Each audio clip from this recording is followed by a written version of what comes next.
What is a survival myth that is completely wrong and could get you killed? Rescue breaths are wildly overrated in most movies and TV shows. You'll see someone in cardiac arrest, and the rescuer will stop giving compressions and focus on breathing into a person's ears, mouth and blammo. Awake, alert, alive. Nope, don't do that. Your body does store a fairly decent amount of oxygen in its blood at all times. If someone in front of you ODs and their mouth is covered with saliva, vomit, or someone collapses in front of you with a suspected cardiac arrest, your plan of action is twofold. 1. Are they breathing? Do they have a pulse? This is easy to duck up, especially in a moment of panic. My rule, as an EMS provider, is that if you don't feel it in 10 seconds, it's not there. Start compressions. If they are not in cardiac arrest, they will let your ass know, and the law covers you under Good Samaritan clauses in most of these cases. 2. If you are the only person attending to this body, do not stop and give rescue breaths if help is on the way and will be there soon. It takes about 4-7 decent compressions to get blood recirculating in the body after stopping to give mouth to mouth. That's a lot of blood, carrying a lot of vital oxygen reserves that aren't making it to the brain. Obviously, if you're a long way out from help, and you feel safe to do so, give rescue breaths. But it should never be priority number 1. BTW, if you hear ribs crack, make a face, make vomit noises if you have to. Tell the person their bones are ducking, grossing you out, but don't stop compressions. Because what are compressions? That's right, they are number ducking. 1. Follow flying birds to find water. They can simply be flying to spend a night anywhere, so we can't rely on them. The first mistake is to look for food and water first before having a shelter up to keep yourself dry and warm. Edit. When I say shelter first, it includes having a fire too, which I forgot to mention. When you are wet and exposed to the elements, your core body temperature can drop and you can get hypothermia if it gets too cold, and you would burn more calories than necessary. A big reason to building a shelter too is to also keep yourself off the ground, because the ground is an infinite heat sink, which means you lose your body heat way faster than you would think and will be more exposed to the cold elements. Guys, yes, it's good to be near a water source, but remember that it's always colder around rivers, streams, lakes, and oceans. Make sure you are able to easily gather shelter fire material within the area, plus finding a prime location to set up shelter.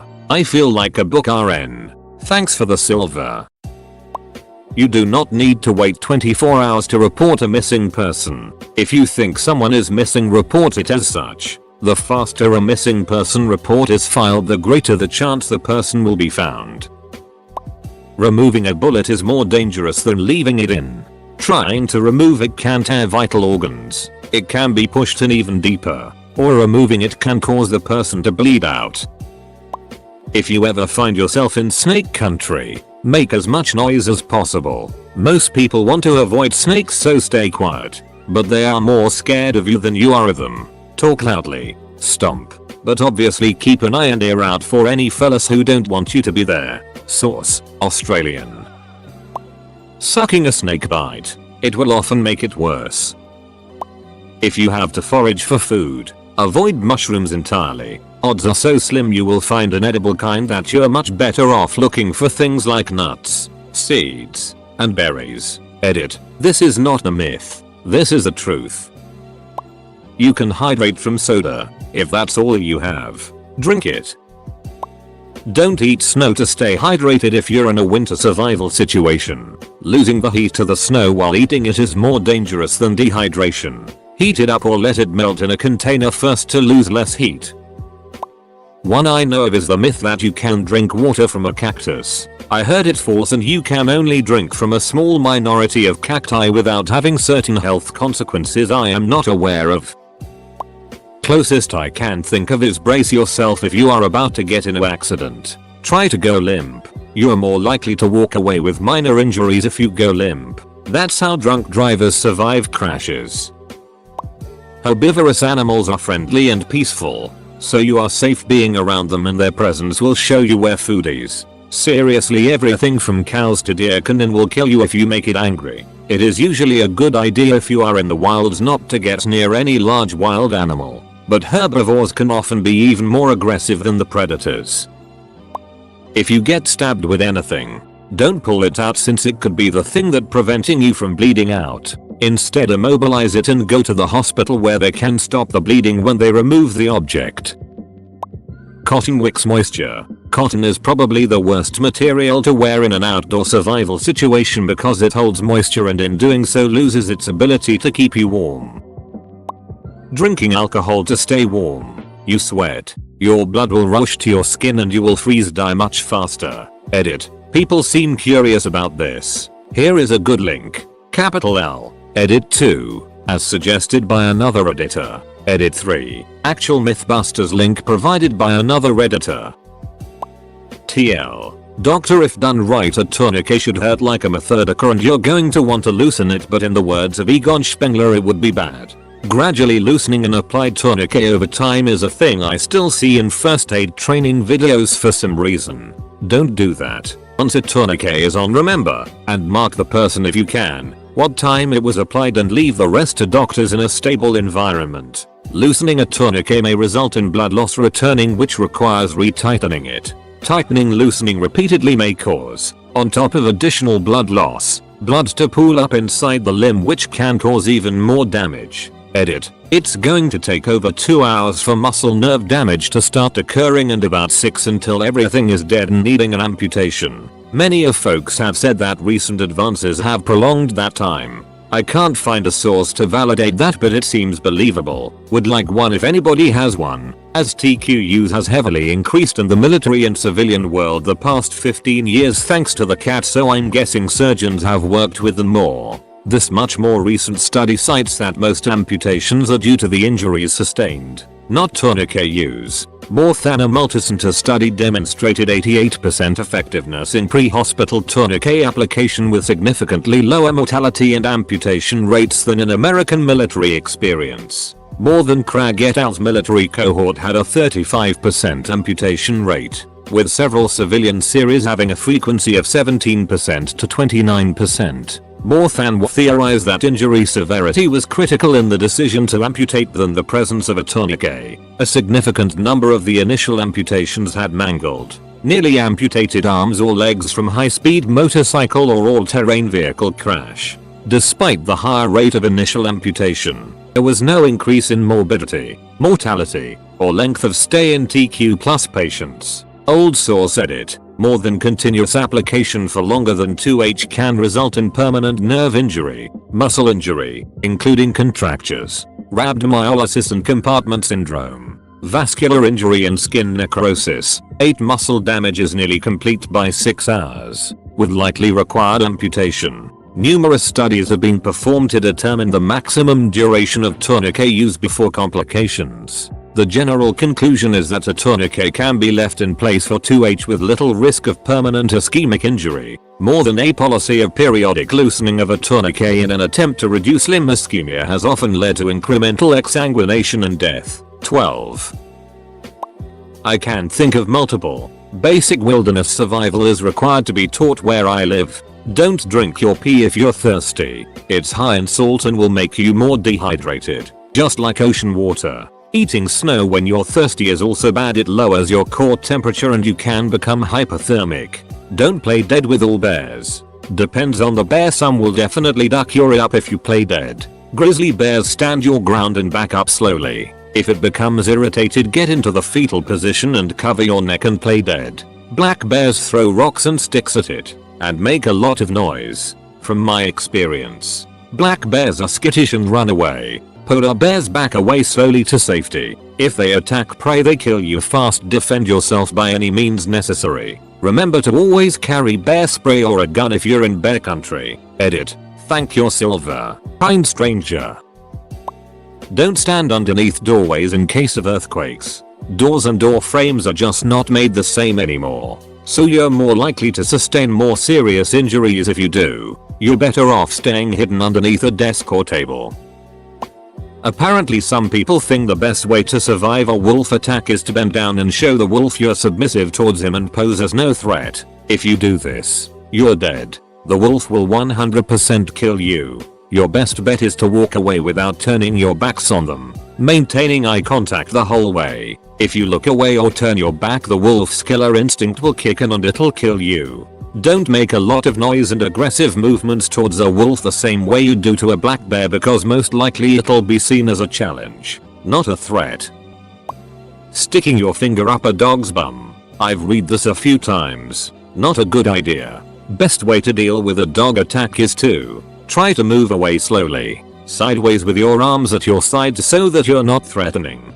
Don't look at the eyes and don't smile. Both are seen as a challenge. Don't run away. The dog will instinctively chase you. Get up high if you can. Dogs can't climb very well if it hits the fan. Do the opposite of looking unthreatening. Stand tall with your arms in the air and growl or roar. If there's something nearby, throw it at the dog to make it think twice. Wrap clothing around your arm to hand to the dog should it go in for a bite. You're pretty much guaranteed to be bit, so make it in a place that is less important and less likely to bleed out. Don't lose your footing or fall to the ground. You'll be toast. Don't pull away from the dog if it has bitten you. This will cause more damage. Once the dog has bitten you, it probably won't let go. Aim to kill or maim the dog. Fingers in the eyes are good. Jumping on the dog with all your body weight is better. If you break their ribs, they will probably give up. Staying away from aggressive dogs is your best bet. Trying to outrun a tornado is about the worst possible thing you can do in a tornado situation. Take shelter, get underground, go into an interior room, lay in a ditch while covering your head if you have to. Tornadoes are basically like 3-year-olds throwing temper tantrums, except instead of toys it's cars, buses and trains they're throwing around, but also toys too, which they can throw hard enough to literally pass through your body. A vehicle of any kind is about the last place you want to be when a tornado comes through. Edit. And sure enough, I've got people telling me that, nut up, you totally can outrun a tornado because storm chasers do it all the time and tornadoes only move like 30 miles per hour, which is objectively false. Their top speed is more like 70 mph. But don't listen to a random redditor like me. Here's what the CDC has to say about it. If you are in a car, do not try to outrun a tornado, but instead find the nearest sturdy building. And the NOAA has this to say: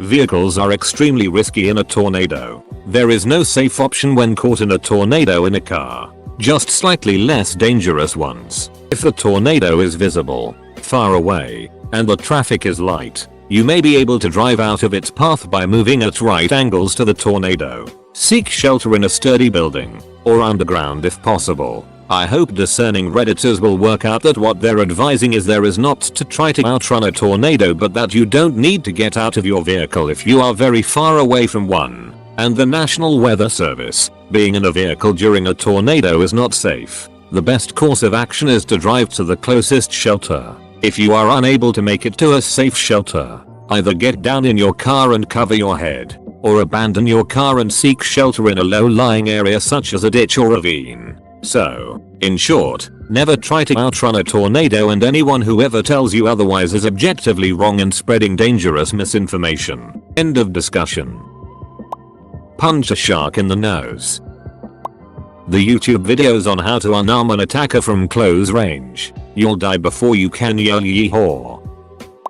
That you can eat what animals eat. Not true. Animals have different digestion systems that aren't the same as our humans. It won't kill you, but don't pee on a jellyfish sting. It will actually release more of the toxin.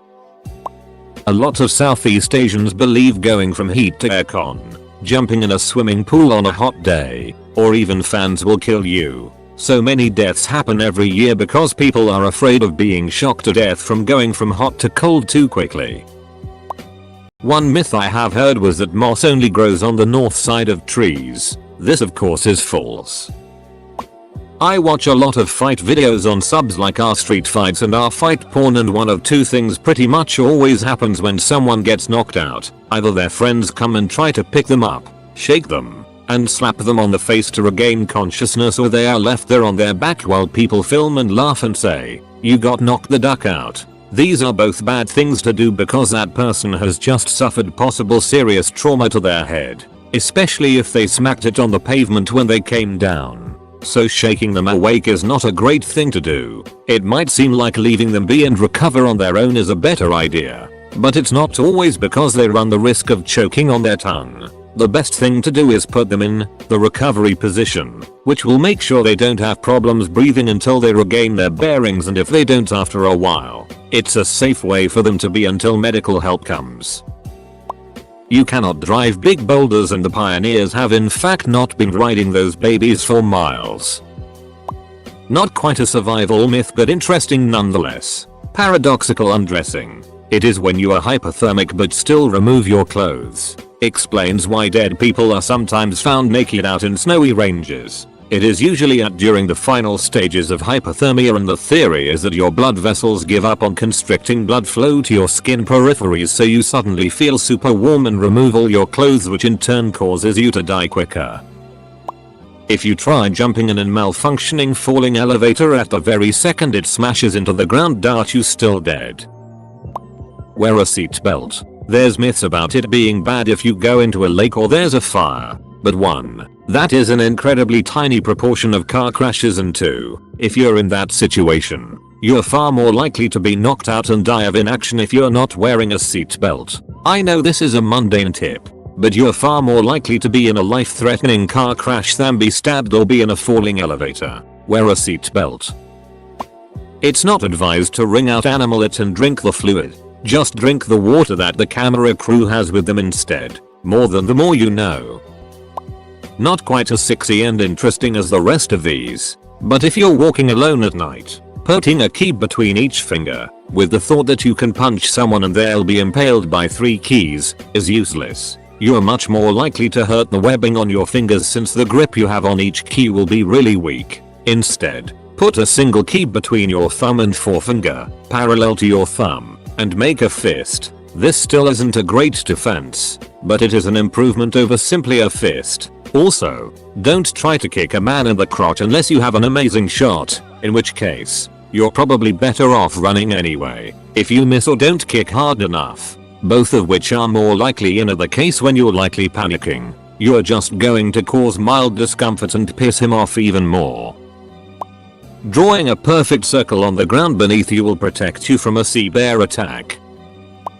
That the first thing you should do when ending up in a survival situation is to look for food or water. On average, you can survive 3 weeks without food and 3 days without water. Instead, you first need to pay attention to your attitude. Panicking and using a negative mindset will get you killed. Being positive and celebrating your survival will help you make it out alive. Curing an eye infection with your urine is dangerous. Let me repeat that. Do not under any circumstances put your urine in your eyes. Head to the doctor. Even waiting it out is better. You can last 3 weeks without food, 3 days without water, 3 hours without shelter, in harsh conditions, 3 minutes without air, and 3 seconds being kissed by your Aunt Kathy. Edit. Just for those of you saying that it's possible to last longer. Yes, you could last longer in a controlled environment. But this would come in use in a survival situation, which means you would be burning upwards of 1,500 calories a day just trying to build shelter, stay alive. It's more of a broad outline of where your priorities should be, and it's easy to remember. Most of the Bear Grylls does. Don't put severed parts on ice. It'll practically give the dead tissue frostbite, thus making it near impossible to reattach. Do not play dead with all animals. Coming from a town at the base of the Rocky Mountains, with grizzly bears play dead. Black bears are actually not aggressive unless you threaten them, so if you see a black bear with their baby or a baby black bear, calmly walk out of there and you should be fine. But with a mountain lion, if you turn your back or play dead, your throat is gonna get ripped out. Do not run though. You cannot and will not outrun it. Get very big and very loud and fight back at all costs. Also a little tip. If you're about to get attacked by a shark, swim directly at it. You're probably about to die. Might as well give it your best shot. Sharks don't want to fight. They are curious as to what you are and they want to nibble on you. Of course, to a human a nibble means being chopped in half. Anyways, if a shark senses you are a threat, it will possibly retreat as it does not want to fight and would rather catch an easy bite to eat. If it does attack you, that's when you try and go for the eyes. If you input your PIN number backwards in an ATM, it will withdraw money, but it will be stuck, and the police will be notified in the event of a robbery. It's completely false and you could get killed or seriously hurt if you play dumb like you don't know your PIN. If you ever fall off a ship ferry at sea and were lucky enough to be spotted, don't try to swim your way to safety. The more you try to swim, the lesser the chances of survival. Just try to keep afloat and conserve energy and body heat while rescue team do what they're supposed to. Unless you are in hypothermic waters, the best bet always is to stay afloat without trying to swim to somewhere. This information about falling overboard, hypothermia and conditions, survival at sea etc are based on my own experience of 12 years sailing on merchant ship. Example. According to Wikipedia, don't ration your water. If you have bottled water with you, you should not ration it. Instead, drink it all at once. Some people have been found dead with water remaining in their bottle. Do not pull out knives. You're likelier to die from the knife being removed than letting it in. It's the only thing keeping your wound closed. In opposition, throwing knives rarely, if ever, instant kill. It's the pulling out that makes the victim bleed out. Shoot yourself once a day to build a immunity to bullets.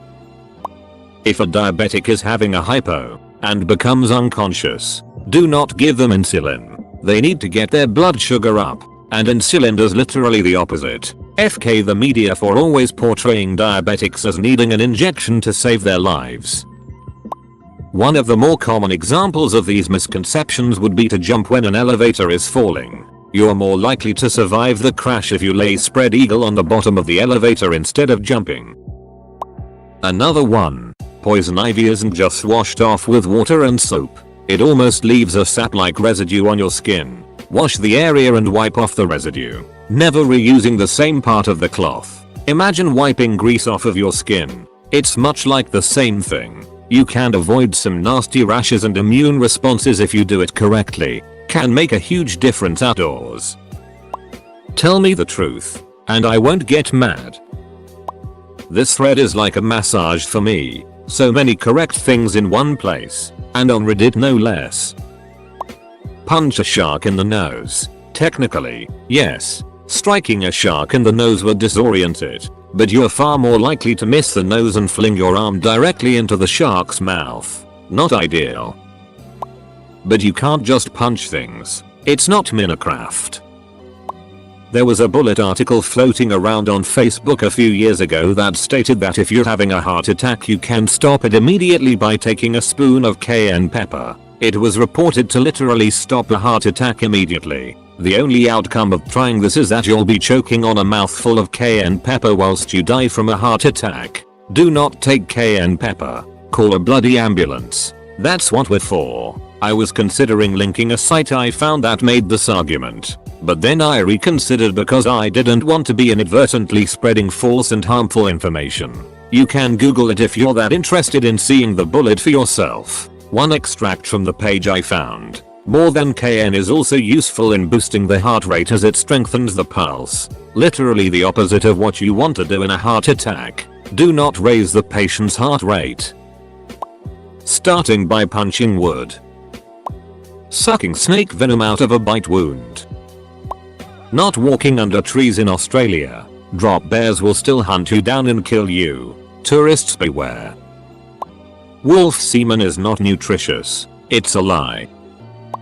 In CPR, mouth to mouth isn't really a thing anymore. Just focus on getting their heart beating and then the circulatory and respiratory system will kick in. There's no point in giving someone mouth to mouth if they can't transport that oxygen anywhere. Trust the Aussies when it comes to snake bites, and the Americans when it comes to bullet wounds. Hiding under a bridge if you're caught on the road in a tornado. The concrete over your head is no protection. The winds will channel through like a wind tunnel and blow you right out to your death. Hide in a ditch instead, against your instinct to not be under a solid structure that looks more reassuring. But the winds will blow over you instead of at you, hopefully. This is my biggest beef with the movie Man of Steel. I hope nobody died because they saw Park Kent telling people to get under a bridge for safety and thought it was a good idea. Don't do it. You'll die. Don't run into a body of water to escape a lion or jaguar attack because the hippopotami are more likely to kill you instead.